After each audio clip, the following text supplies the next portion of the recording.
Hi, my name is E.J. Daigle. I'm the Director of Robotics and Manufacturing here at Dunwoody College Technology. And today we're going to talk about relay logic circuits. Some topic learning objectives that I'd like to cover today. First one is, upon the successful completion of this topic, trainees should be able to describe the physical construction and operation of a relay. The trainee should be able to describe how to use relays to control electronic devices. And the trainee should be able to wire a simple relay control circuit.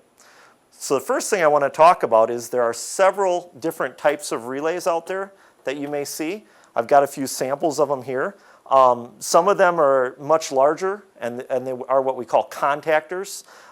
They can be used to start motors. They can be used to control large current devices. A couple examples of those right here. And then there's a lot of relays that are more of an ice cube type relay, like this relay here. And these are generally used in more of a control logic circuit. And then there's solid state relays and transistor based relays and a lot of other relays too, but I just wanted to show at least a couple of samples there. Now if we go over here, this is the physical construction of a relay, to kind of give you an example here. I'll try to grab a different marker here, give you a different color. There are a set of terminals just for the coil. So you see a couple of screw terminals here that you'll be able to pull wires up to when we get up into the lab. If I pull wires to here, I've got to have a return path on the other wire. In some cases, this coil inside of here is a DC coil, and it's important that I use direct current with these terminals. In other cases, this might be an AC coil, in which case it would be fine for me to use alternating current with this particular relay. Let's say for practical purposes this is a DC relay. I would wire from a DC source, something like this, maybe it's 24 volts DC, and I would wire perhaps through a switch and maybe over to this contact. Now that would supply current through the coil and give me a path through that coil.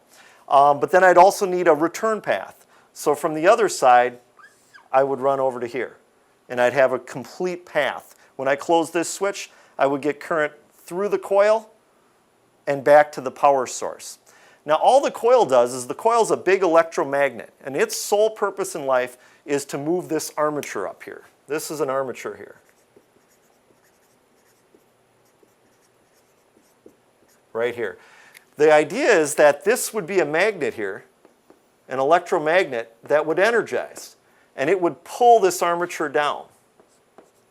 And whenever there wasn't current through this coil, the armature would spring back up because of the spring that we see over here. So we can see that this spring is actually attached to the armature itself, and the armature pivots on this pivot point right here.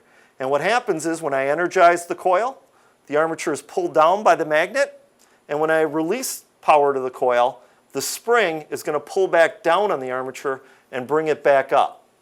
So basically this armature is going to bounce between 2 points. And this would be 1 point here, and this would be 1 point here. These are what we call our normally open and normally closed contacts. So as I look at this drawing here, what I can see is right now my coil is de-energized. So the switch is off, the coil is de-energized, the spring is pulling on this, there's no magnetism to pull on the armature, and what happens is this armature flies up to the normally closed contact. And what normally closed means, this NC stands for normally closed, it means that it's normally closed without power on the coil. So in this particular example, the armature is sitting on the normally closed contact. As soon as I energize this, if I was to close this switch, now I have current flow. So the switch is closed, and I'm going to get current flow up and through my coil and back to the source. As soon as there is current flow, this becomes an electromagnet. At that point, the armature is pulled down, and now I'm going to go down to the normally open contact. So we'll use blue to represent that. But the armature would change states, and it would now be sitting down here. And it would be pulling on the spring a little bit. So the second that I release this energy or open this switch, the magnet goes away and the spring pulls back on it and takes it back up. So that's what normally open and normally closed contacts mean. Normally closed meaning closed when power is on, and normally open meaning it's open when power is on. There's also a common terminal up here. The common terminal is a point where I can wire to deliver power through a contact to a control device. So this is the basic relay construction. Let's move over to a control circuit and look at how this works in real life. A lot of times when we're working with control circuits, we'll work with push buttons. You'll actually see an example of a push button right here. This is a push button station. There's a start push button on this station, and there's a stop push button on this station. And in our example, I'll talk a little bit about start and stop and how they're going to be used in this control circuit. So we'll go back up to the control circuit. This is a schematic diagram. We like to call this a ladder diagram because it's got a power rail, and then it's got rungs like a ladder would have. And if I wanted to add another circuit, I would just extend the lines and add another rung. In this case, you'll see that the stop push button, much like a normally closed contact, it's shown in its closed state. All stop push buttons are going to be normally closed, meaning they can deliver power without someone pressing them. All start push buttons are going to be normally open, meaning they will only deliver power when they are pressed. So we show that it's not making contact. When I press it, it's going to go down and make contact. And then I have my coil here. This is the schematic representation of a relay coil. So I can see my coil here is wired up in series with the stop, in series with the start, and back to the power rail, making a complete circuit. Also, though, I have the normally open contacts. I've got two. K1, this is the reference designator of my relay. A lot of times we'll use K to reference a relay, K1, K2, K3, whatever it might be. In this case, the contacts still keep that reference designator, K1. But I'm going to put a -NO or a -NO, or in some cases a -NC to represent that it's a normally open or a normally closed contact. I could also see a normally closed contact if I was to see something like this in a drawing, because it'd be shown drawn in its de-energized state, and normally closed would appear to be closed. Okay? Now let's talk about the way this works. Right now, the way this circuit's going to work is there is power or current being delivered right to this point, because the stop push button is closed. It's normally closed. So there's power sitting on the start push button waiting to energize something. In this case, the second I hit the start push button, I press it down, it's going to make contact. When it makes contact, it's going to deliver power over to the coil. The coil is going to consume that energy.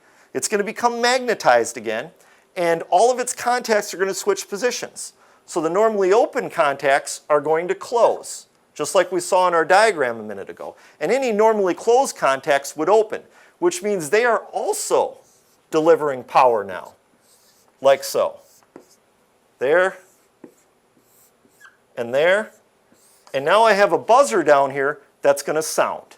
So that's going to work great. Now if I release the start push button, if I release this button, what's going to happen is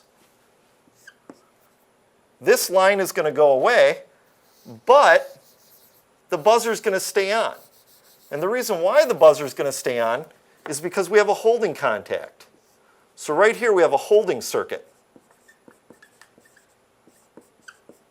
Those contacts are not going to change state until they lose power. Well, they have not lost power because no one hit the stop push button, so they haven't lost power, so they're holding this control relay on.